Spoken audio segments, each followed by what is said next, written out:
Willow Creek was the kind of suburban neighborhood where nothing ever seemed out of the ordinary. Rows of identical houses lined the streets, each boasting a neatly trimmed lawn and an occasional garden gnome. But for the past few weeks, something had been disrupting the neighborhood's tranquility. Packages were disappearing. It started slowly. A lost parcel here, a misplaced envelope there. At first, residents blamed the delivery companies, chalking it up to mix-ups or careless drivers. But when Linda Meyers, the self-proclaimed captain of the neighborhood watch, found her own package missing from her porch, she knew it wasn't a coincidence.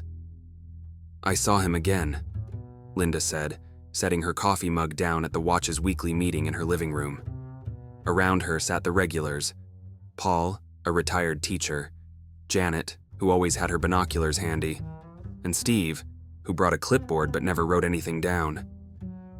"Who?" Paul asked, frowning. "The delivery guy?" Linda nodded. "He's new. Shows up late in the day, always in that unmarked white van. Something about him doesn't sit right." "Lots of people drive unmarked vans," Steve said dismissively. "Doesn't mean they're up to anything." Janet leaned forward, her binoculars hanging around her neck like a badge of honor. "I saw him too. Parked on Elm Street for nearly 20 minutes yesterday. Didn't deliver anything, just sat there." Linda's eyes narrowed. "Exactly. We've got a pattern here. Packages don't just vanish into thin air." The group agreed to start monitoring the streets more closely, armed with smartphones, notebooks, and plenty of suspicion. Over the next few days, they began tracking the delivery van's movements, noting its stops and the houses it visited. Sure enough, the pattern became clear. The van never stayed long, and its driver often left without delivering anything. Linda's instincts told her this wasn't a case of stolen mail. It was something far bigger. One evening, while reviewing footage on her phone, Linda spotted the van idling in front of her neighbor's house. She watched as the driver, a man in a plain gray uniform, approached the porch, picked up a package, and carried it back to his van. She froze, her pulse quickening. "He's not delivering, he's taking." The next day, the group reconvened, buzzing with energy as Linda shared her discovery. Paul suggested involving the police, but Linda shook her head. "Not yet. We need more evidence. If we're going to catch him, we need to be smart about this." They decided to set up a rotating stakeout, with members taking shifts to monitor the van's movements. That night, Linda took the first watch, sitting in her car at the corner of Maple and Cedar. The streetlights cast long shadows across the road, and every passing car made her grip the steering wheel tighter. Then, just after midnight, the van appeared. Linda's heart pounded as she watched the driver park and get out, his silhouette moving stealthily toward a house across the street. She grabbed her phone, snapping photos as he approached the porch, picked up a package, and hurried back to his van. But something wasn't right. As the van drove off, Linda noticed another figure lingering in the shadows. A tall man, wearing a hooded sweatshirt, standing just beyond the streetlight's glow. He didn't move, didn't follow the van. He just watched. Linda barely breathed as the hooded figure's gaze locked onto hers. She couldn't see his face, but the intensity in his posture made her feel exposed, as if he could see straight through her car. Her phone was still in her hand, the screen displaying a blurry image of the van speeding away. Slowly, the man turned and disappeared into the shadows, blending into the darkness like he had never been there. The next morning, Linda called an emergency meeting of the neighborhood watch. Paul arrived first, carrying a thermos of coffee and his usual skeptical expression. Janet followed, her binoculars swinging from her neck as she shuffled in. Steve was last, already scribbling notes on his clipboard, though Linda doubted he was writing anything of consequence. "I saw him again," Linda began, pacing in front of her living room window. "The van, the driver. But there was someone else. A man, just watching from the shadows. He didn't take anything. He didn't follow the van. He just stood there." Janet's eyes widened. "Did you get a good look at him?" "No," Linda admitted. "But he saw me. And then he vanished." Paul frowned, sipping his coffee. Are we sure this isn't just some kid hanging around? Maybe he's unrelated." Linda shook her head. "No, he wasn't just passing by. He was watching, and I think he knows something." Janet leaned forward. "We need to track the van. Find out where it's going. If it's not delivering, it has to be taking the packages somewhere." Steve finally spoke up, his voice low.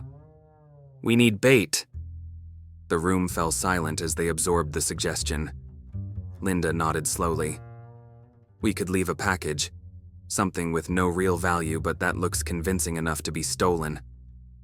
Paul raised an eyebrow. "And what? Just hope they pick it up?" "No," Linda replied. "We plant a GPS tracker inside. That way, when it's taken, we can follow it." That evening, the group prepared their trap. Janet wrapped an old shoebox in glossy brown paper, tying it with a convincing bow. Steve attached a small GPS tracker to the bottom of the box, hidden beneath a layer of tape. They placed the package on the porch of an empty house whose owner was away for the weekend. A prime target. Linda and Paul parked their cars at opposite ends of the street, communicating through walkie-talkies. The hours dragged by, each minute stretching longer than the last. The neighborhood was eerily quiet, the kind of silence that made every rustling leaf sound like a thunderclap. Finally, the van appeared. Linda's heart pounded as she watched it roll slowly down the street, its headlights dimmed. The driver stopped in front of the bait house, stepping out with his usual calm precision. He wore the same plain gray uniform and baseball cap, his face obscured in the dim light. "I've got him," Linda whispered into the walkie-talkie. Paul's voice crackled back. "He's taking the bait. Stay sharp." The driver approached the porch, scooped up the package, and returned to the van without hesitation. Linda noted how smoothly he moved, like he had done this 100 times before. The van pulled away, its taillights vanishing into the distance. "Tracker's live," Steve said over the walkie-talkie. "We've got a signal." Linda followed at a safe distance, her hands gripping the steering wheel tightly. The van took a series of unexpected turns, leaving the suburban streets behind and heading toward the industrial outskirts of town. Paul followed a few cars behind her, his headlights barely visible in her rearview mirror. The GPS signal led them to an abandoned warehouse at the edge of a dimly lit street. The van parked outside, and the driver got out, carrying the package inside. Linda parked her car a few blocks away, waiting for Paul to catch up. "What now?" Paul asked as he approached her car, his voice low. "We need to see what's in there," Linda said, "but we can't go in blind. Let's wait and see if he comes back out." Hours passed, and the van remained parked outside. The driver never reappeared. "What is he doing in there?" Janet asked over the walkie-talkie, her voice tinged with nervous excitement. Linda stared at the dark warehouse, her unease growing. "I don't think this is just about stealing packages." Linda squinted at the warehouse windows, her pulse quickening as shadows flickered against the faint light inside. It wasn't just the delivery driver. There were at least 2, maybe 3 other figures moving in the dimly lit space. "Did you see that?" Paul whispered, crouched beside her car. "I did," Linda replied, clutching her phone tightly. "There's more going on here than just one thief." Janet's voice crackled over the walkie-talkie. "Are we going in? Or are we just going to sit here and wait for something to happen?" Linda hesitated. "We can't just walk into an abandoned warehouse. We don't know who these people are or what they're capable of." Paul nodded in agreement. "Let's call the police. We've got enough evidence with the GPS tracker and photos of the van." But as Paul reached for his phone, the van's back doors swung open, and 2 men emerged, each carrying a large unmarked box. They moved quickly, loading the packages into a smaller car parked nearby. The driver, the same man Linda had been following, was giving orders, gesturing sharply toward the warehouse. Linda's heart sank. If we wait, they'll be gone before the police get here. "Then what do we do?" Paul asked, his tone urgent. Linda took a deep breath. "We follow them." the smaller car left the warehouse, its headlights cutting through the darkness. Linda and Paul trailed it at a safe distance, while Janet stayed behind to monitor the van and the warehouse. The car took a winding route through the industrial district before turning onto a quiet residential street. "What are they doing here?" Paul muttered, frowning as they passed rows of modest homes. The car stopped outside a house with no lights on, its windows obscured by heavy curtains. The men unloaded the boxes, carrying them up the driveway. One of them knocked on the door in a distinctive pattern, 3 quick taps followed by 2 slower ones. The door opened slightly and the boxes were hurriedly pulled inside. "They're using this place as a drop site," Linda whispered. "But why here? And what's in those boxes?" Paul pulled out his phone, snapping a few photos. "Whatever it is, it's big enough to need a whole operation. This isn't just stolen packages, it's organized crime." As they watched, the smaller car drove away, leaving the house in silence once more. Linda turned to Paul. "We need to figure out who lives there. If this is part of a larger network, that house might be the key." Paul nodded, but his expression remained tense. "Let's not forget about the warehouse. What if that's the main hub?" "We'll come back to it," Linda said. "But first, we need to see if we can learn anything about this address." The next morning, Linda and Paul regrouped at her house to dig deeper. Janet joined them, carrying a stack of newspapers and her ever-present binoculars. Steve, as usual, came with his clipboard but offered little in the way of ideas. "I did some digging," Janet announced, flipping open a notebook. "That house? It's been rented out for months, but the landlord hasn't lived there in years. The current tenant is listed as, well, there's no name, just a P.O. box." Linda frowned. "A P.O. box? That's odd. Did you find anything else?" Janet nodded. "Neighbors say there's always different people coming and going. Delivery vans, strange cars at all hours. But no one actually sees who's living there." Paul leaned back in his chair, his expression grim. "They're hiding something, probably using it as a front for their operation." Linda agreed, but her thoughts kept returning to the warehouse. "We need to figure out what they're moving through that place. It might tell us why they're targeting packages." Janet pulled out a grainy photo she'd taken from her stakeout. It showed one of the men loading a box into the van, with a faint logo visible on the side. "This might be a lead. It's not clear, but it looks like it could be a shipping company." Linda studied the photo, her determination growing. "Then that's where we start. We track the logo, we track their network, and we figure out who's behind this." Paul crossed his arms. "And what if they know we're onto them? That driver saw you, Linda. If they realize we're digging into their operation, things could get dangerous." Linda met his gaze, her resolve unwavering. "Then we'll just have to stay one step ahead." Linda stared at her phone, the cryptic message glaring back at her. "You're getting too close." Her stomach churned as she read it again, her mind racing. Who had sent it? How did they know about her involvement? And worse, how much did they know? Paul leaned over, catching sight of the text. "That's not exactly subtle. Do you think it's from the driver?" "Could be," Linda replied, her voice low. "Or someone higher up. Either way, they know we're on to them." Janet, peering through her binoculars from the window, frowned. "If they're watching us, we need to be careful. This is bigger than just packages." Steve, flipping through his clipboard, chimed in. "We should back off for a while. Let the police handle it." Linda shook her head. "We've come too far. If we pull out now, they'll just go underground. We're close to figuring this out. I can feel it." Later that evening, Linda sat at her kitchen table, poring over the grainy photo Janet had taken. The logo on the box was just barely legible, but with a bit of internet sleuthing, she traced it to a small shipping company on the other side of town. It was an obscure operation, with no customer reviews and only a handful of transactions listed online. "This is it," she muttered to herself. "The missing piece. She called Paul, who showed up at her house within minutes. Together, they plotted their next move, a visit to the shipping company. It was a risky plan, but they agreed it was worth the chance to uncover more about the operation. The following day, Linda and Paul drove to the industrial district, where the shipping company was located. The building was nondescript, its faded sign barely visible in the afternoon light. A few unmarked vans were parked outside, identical to the one they had been tracking.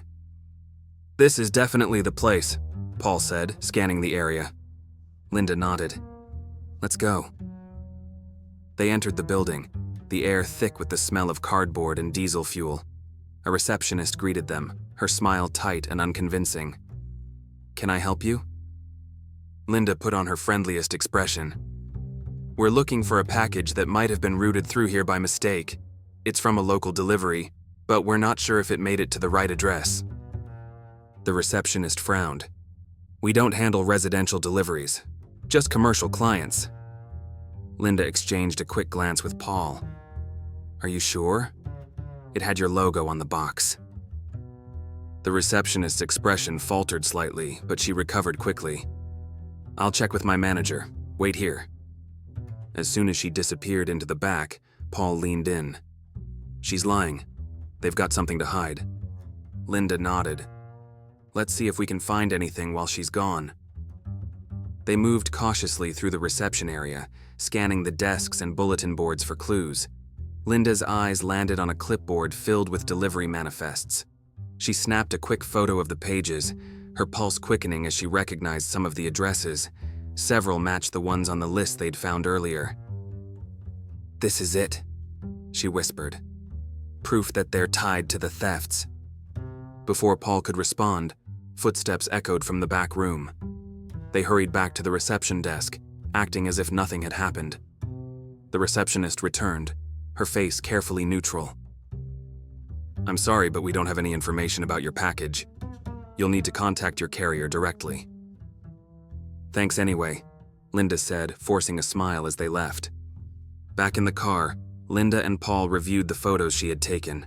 The manifests showed a clear pattern, packages being rerouted from legitimate addresses to specific locations, including the warehouse they had staked out. "They're running an entire network," Paul said, his voice grim. "This isn't just theft, it's organized crime." Linda nodded. "And it's all being coordinated from that shipping company." Her phone buzzed again, interrupting her thoughts. Another text from the unknown number. "This is your final warning." Paul glanced at the screen, his expression dark. "They're watching us." Linda gripped the wheel tightly. "Then we need to move fast. We know where they're operating and we have the proof. The next time they make a move, we'll be ready." The air was thick with tension as Linda and Paul parked in her driveway. The black car that had been following them disappeared down the street, its taillights glowing ominously in the fading light. Linda glanced at her phone, the last warning text still on her screen. She couldn't shake the feeling that they were being watched. Inside, Janet and Steve were waiting, their expressions a mixture of worry and anticipation. "What happened?" Janet asked, binoculars dangling from her neck. "They know we're onto them," Linda said, setting her bag down on the kitchen table. She pulled out the photos she had taken of the delivery manifests. "This proves the shipping company is involved. Packages are being rerouted to their locations, but they're targeting specific homes for a reason." Paul leaned forward. "The question is, why those homes? What's inside the packages they're after?" Janet studied the photos, her brow furrowed. "Maybe it's not about the packages themselves. What if they're using them as cover for something else?" Linda nodded. "That's what I've been thinking, which is why we're going to find out." Steve raised an eyebrow. "And how exactly are we going to do that?" "We set a trap," Linda said, her tone firm. "We create a bait package, plant a GPS tracker inside, and leave it on my porch. When they take it, we follow them." Paul frowned. "That's risky? What if they figure out it's a setup?" "We don't have a choice," Linda replied. If we wait any longer, they'll shut everything down and disappear. That night, the team prepared the bait package. Janet carefully wrapped an old shoebox in glossy red paper, tying it with a ribbon to make it look enticing.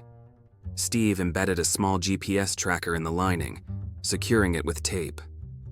The group tested the tracker, watching its signal move across a map on Linda's laptop. "It's working," Steve said, satisfied. "We'll be able to track it in real time." Linda placed the package on her porch, her stomach churning with nerves. The neighborhood was quiet, the streetlights casting long shadows across the road. She and Paul took turns watching from her living room window, their phones in hand, ready to track the package as soon as it moved. Hours passed with no sign of the van. Just as Linda's eyelids began to grow heavy, a faint rumble broke the silence. Her heart leapt as she saw the familiar white van rolling slowly down the street. She nudged Paul, who jolted awake, his eyes snapping to the window. "It's here," Linda whispered, her voice trembling with adrenaline. The van stopped in front of her house, its headlights dimmed. The driver stepped out, moving with practiced ease as he approached the porch. Linda held her breath, her fingers hovering over her phone's screen. "He's taking it," Paul murmured.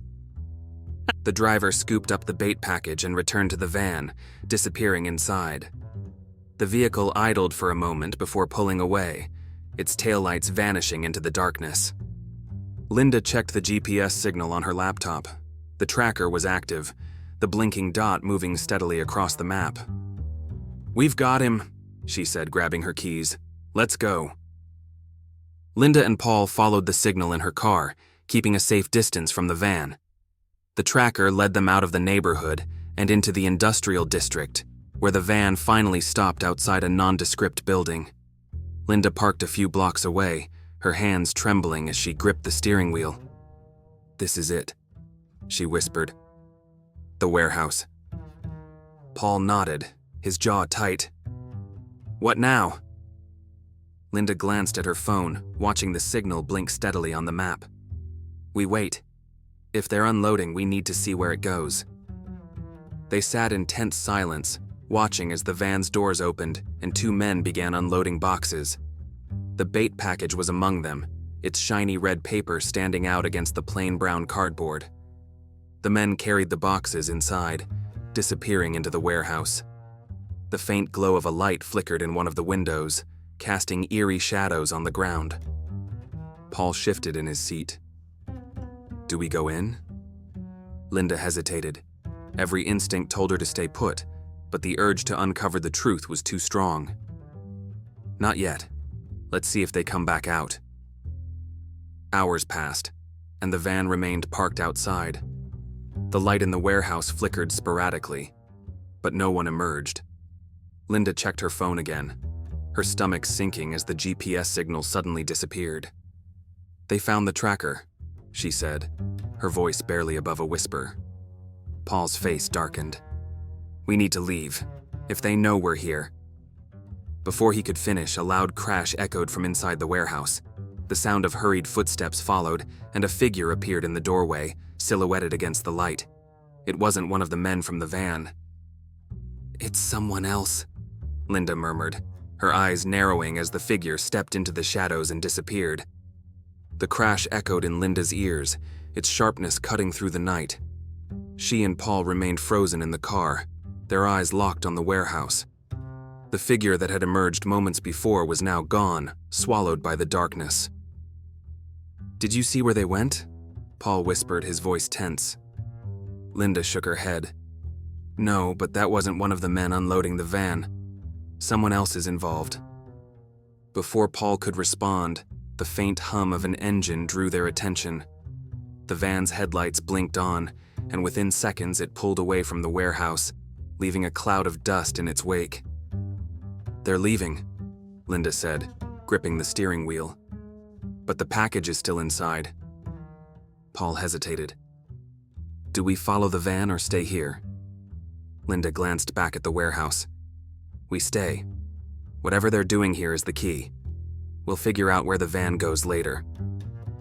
The silence outside the warehouse was suffocating. Linda and Paul waited, their nerves on edge, until the light inside the building finally dimmed. The warehouse now stood eerily quiet, its looming structure casting long shadows under the moonlight. "We have to go in," Linda said, breaking the silence. Paul frowned but nodded. "Let's be careful." They approached the building cautiously, staying close to the shadows. The side entrance was ajar, its rusted hinges creaking faintly in the breeze. Linda pushed the door open slowly, her flashlight slicing through the darkness. The interior was a chaotic maze of boxes, machinery, and scattered papers. The smell of dust and oil hung heavy in the air. Linda's heart pounded as she stepped further inside, her shoes crunching softly on the concrete floor. "Over here," Paul whispered, gesturing toward a stack of boxes in the corner. One of them had been opened, its contents spilling onto the floor. Linda knelt down, picking up a sheet of paper. "It's a shipping manifest," she said, scanning the list. "Addresses, names, package weights. This is how they're organizing the thefts." Paul pointed to a row of numbers on the paper. "These weights don't match normal packages. Look, some of these are listed as 50 or even 100 pounds. Linda's eyes narrowed. "What are they moving that's so heavy?" Before Paul could answer, a faint rustling sound came from the far side of the warehouse. They froze, their flashlights flicking toward the source. In the dim light, a figure darted between the stacks of boxes, disappearing into the shadows. "We're not alone," Paul muttered. They moved cautiously, their flashlights sweeping the room. Linda's pulse quickened as they reached the back of the warehouse, where an old office door stood partially open. The faint glow of a computer screen spilled out, casting eerie shadows across the floor. Inside, the office was a mess of papers, monitors, and more shipping manifests. On one of the screens, Linda saw a live feed of several security cameras, one of which showed the neighborhood streets. "They've been watching us," she whispered, her stomach turning. "This is how they know who to target." Paul sifted through the papers on the desk, his expression darkening. "Look at this," he said, holding up a document. "These aren't just stolen packages. They're identities. Credit cards, bank statements, even medical records." Linda's breath caught in her throat. "They're not just thieves. They're running a full-blown identity theft ring." Their discovery was interrupted by the sudden sound of a door slamming somewhere in the warehouse. Linda and Paul exchanged a glance, their adrenaline spiking as heavy footsteps echoed through the space. "We need to get out of here," Paul hissed. Linda grabbed a stack of papers and stuffed them into her bag. "Let's go." They retraced their steps, moving as quietly as possible. But as they reached the side door, a shadow appeared in their path. The man from the van stood there, his face partially obscured by a hood. His eyes locked on Linda's bag, and his expression hardened. "You shouldn't be here," he said, his voice low and menacing. Linda took a step back, her flashlight trembling in her hand. "We know what you're doing. The police are already on their way." The man smirked. "You think this ends with me?" He stepped closer, his tone cold. "You don't know who you're dealing with." Paul grabbed Linda's arm, pulling her toward the door. "Run!" The cold night air burned Linda's lungs as she and Paul sprinted toward the car, their footsteps echoing in the empty street. Behind them, the man's heavy strides grew louder, closing the distance with alarming speed. "Get in!" Paul shouted, yanking the passenger door open. Linda dove into the driver's seat, fumbling with her keys as her hands trembled. The man appeared in the rearview mirror, his hood thrown back, revealing a gaunt face twisted with fury. Just as he lunged toward the car, the engine roared to life. Linda slammed her foot on the gas, sending the car screeching down the street. "He's not giving up," Paul said, twisting in his seat to watch as the man disappeared into the darkness behind them. "We need to call the police. Now." Linda nodded, her knuckles white on the steering wheel. "I'll call once we're clear. He said something back there. Did you hear it?" Paul frowned. Yeah. You don't know who you're dealing with. What did he mean by that? Linda shook her head, her mind racing. Whatever it is, it's bigger than him. He's just one piece of this. They returned to Linda's house, locking the doors and drawing the curtains. Paul paced the living room while Linda rifled through the stolen documents in her bag. The weight of what they had discovered at the warehouse was sinking in. These aren't random thefts, Linda said, spreading the papers across the coffee table. This is a targeted operation. Look at this. Credit card numbers, medical files, even passports. They're stealing identities, not just packages. Paul scanned the papers, his jaw tightening. But why use stolen packages as cover? Why not just hack into databases like everyone else? Linda pointed to a handwritten note scrawled on one of the manifests. Because it's personal. These people, whoever they are, they're not just looking for financial gain. They're targeting specific individuals. Paul raised an eyebrow. For what? Before Linda could answer, her phone buzzed. She glanced at the screen, her heart sinking. It was another text from the unknown number. You shouldn't have run. Now we're coming to you. She handed the phone to Paul, her hands shaking. They're not going to let this go. Paul's expression darkened. Then we need to be ready. The two of them worked through the night, reviewing the documents and compiling everything they had gathered so far. As dawn broke, Linda called Janet and Steve to bring them up to speed. Both arrived within the hour, their faces grim as Linda laid out what they had discovered. This isn't just about stolen packages, Linda said, her voice steady despite the fear bubbling beneath the surface. This is an identity theft ring, and it's been operating right under our noses. Janet leaned over the papers, her binoculars hanging loosely around her neck. And the van? The man from last night? Linda nodded. He's part of it, but he's not the one in charge. There's someone else pulling the strings. The real question is, who?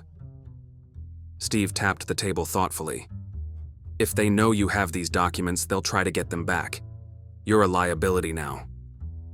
Paul crossed his arms. We're all liabilities. We've been tailing them for weeks. We don't back down, Linda said firmly. If they want these papers, it's because they're afraid of what we'll find. That means we're close. Their plan was simple but risky. Set another trap, this time at a public location. They would arrange to meet the man from the van, offering to return the stolen papers in exchange for information. The idea was to flush out whoever was running the operation. That evening, Linda sent a message to the unknown number. Let's talk. I have what you want. She included the address of an abandoned diner on the edge of town. Paul's unease was palpable as they waited in the diner's parking lot. This feels like a bad idea, he muttered, glancing at the darkened building. What if it's a setup? It probably is, Linda admitted, but it's the only way to draw them out. A pair of headlights appeared in the distance, growing brighter as a black car pulled into the lot. Linda's pulse quickened as the man from the van stepped out, his posture tense and his eyes scanning the area. Stay here, Linda said to Paul, opening her car door. Not a chance, Paul replied, following her out. They approached the man cautiously, keeping their hands visible. He stood his ground, his expression hard as he spoke. You shouldn't have taken those papers. Linda held up the bag containing the documents. We just want answers. Who's behind this? The man sneered. You think I'm going to tell you anything? You don't even know what you're dealing with. Paul stepped forward. Then why are you here? If this is so big, why come alone? The man hesitated, glancing around the empty lot. I didn't say I came alone. Before they could react, the sound of footsteps echoed behind them. Linda spun around, her stomach dropping as several figures emerged from the shadows, their faces obscured by hoods. Linda's grip on the bag tightened as the hooded figures closed in, their movements calculated and deliberate. Paul stepped closer to her, his fists clenched, but his face betrayed his unease. The man from the van smirked, his confidence bolstered by the reinforcements that had appeared. "You've been meddling where you don't belong," the man said, his voice cold. "This ends tonight." Linda's mind raced. The bag of documents was their leverage, the only thing standing between them and whatever these people had planned. "We didn't come here to fight," she said, trying to keep her voice steady. "We came for answers." One of the hooded figures chuckled darkly. "You're not in a position to demand anything." Paul stepped forward, his voice firm. "And neither are you. You wouldn't have shown up if this wasn't important. You want the papers? Tell us who's behind this operation." The man from the van's smirk faltered for a brief moment before he motioned to the others. "Take them." Before Linda could react, the hooded figures lunged forward. Paul grabbed her arm, pulling her back as chaos erupted around them. One of the figures reached for the bag, but Linda held on tightly, twisting away as she tried to evade their grasp. Paul swung at another attacker, his fist connecting with a sickening thud. "Run, Linda!" he shouted. Linda hesitated for a split second before sprinting toward the diner, the bag clutched against her chest. Her heart pounded as she pushed through the door, darting behind the counter. The sound of footsteps echoed behind her, growing louder with each passing second. She scanned the room desperately, her eyes landing on a door marked storage. Without thinking, she pushed it open and slipped inside, closing it quietly behind her. The small, dark room offered little in the way of hiding places, but she crouched behind a stack of crates, her breath shallow as she listened. Outside, Paul held his ground as the hooded figures surrounded him. His knuckles were bloodied, but he refused to back down. "You don't know what you're doing," the man from the van said, stepping closer. "This isn't just about you or her. You're dealing with people who won't stop." "Then why are you so afraid of us finding out the truth?" Paul shot back. The man's jaw tightened, but before he could respond, the distant wail of sirens broke through the tension. Everyone froze, their heads turning toward the sound. "Cops," one of the hooded figures muttered. "Fall back," the man from the van ordered, his voice sharp. The group scattered into the night, disappearing into the shadows just as quickly as they had appeared. Paul stumbled toward the diner, his chest heaving as he pushed through the door. "Linda!" he called out. From the storage room, Linda emerged cautiously, her face pale but determined. "Are you okay?" Paul nodded, wiping his bloodied hands on his jeans. "They're gone, but we don't have much time. The police will be here any second." Linda held up the bag of documents. "We still have this. Whatever they're hiding, it's worth risking everything to protect." When the police arrived, Linda and Paul explained what had happened, leaving out certain details about their own involvement to avoid suspicion. The officers promised to investigate, but Linda could tell from their skeptical expressions that they didn't fully grasp the gravity of the situation. As the squad cars pulled away, Paul turned to Linda. "What now?" Linda looked down at the bag in her hands, her resolve hardening. "We dig deeper. Whoever's behind this, they've been controlling everything from the shadows. It's time we bring them into the light." Linda and Paul sat in her dimly lit kitchen, the bag of documents spread across the table like the remnants of a puzzle. The weight of their discovery hung heavy in the air. The sirens were long gone, but Linda couldn't shake the feeling that they were still being watched. "This isn't random," Paul said, flipping through a stack of shipping manifests. "These names, these addresses, they're connected somehow." Linda leaned forward, her eyes scanning a photocopied ID. "They're targeting specific people. Look at this. Bank records, medical histories. It's like they're building profiles." "But why?" Paul asked, his frustration evident. "What's the endgame?"